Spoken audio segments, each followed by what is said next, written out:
Good evening. Australia's biggest city woke to a red dawn this morning as Sydney's famous icons were blanketed by a massive dust storm. Visibility was reduced to just metres in some areas, forcing flights to be diverted, ferries cancelled, roads closed and doctors to issue health warnings.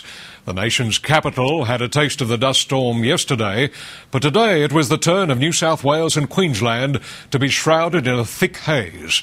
By mid-morning it had spread north to Brisbane, dust settling on everything in its path. A desert storm sweeps into Australia's biggest city. Sydney woke to a fiery haze unlike anything it's seen in recent memory. A blanket of dust so thick it blocked out the sun.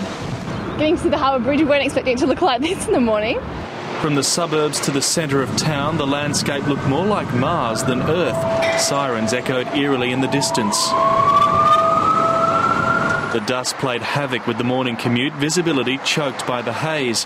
Ferries sat lifeless in the harbour, every service cancelled until mid-morning.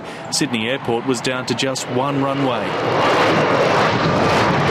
Flights unable to land were forced to divert to Melbourne and Brisbane. For those that did make it down, I was sitting in the emergency exit row and I was making preparations just in case. At Circular Quay, locals and tourists scrambled to capture the best shots. Look very surprising. Sydney Tower was open, but there wasn't much to see. All I can see is dust.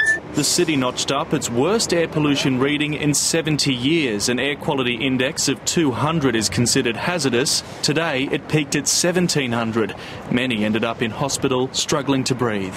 But what we've seen today is patients coming in really breathless, really in trouble, who have had to be treated instantly as soon as they hit the door. The dust blew over from inland Australia, carried by winds whipped up by a cold front and a deep low pressure trough above Victoria. This is probably the most severe event, at least to affect coastal New South Wales, the Sydney region, in probably 70 or so years. By midday the skies had largely cleared, but there are warnings pollution levels will remain high for at least the next few days. The clean-up will take a little longer. It's estimated more than 380,000 tonnes of dust has blown across New South Wales since yesterday.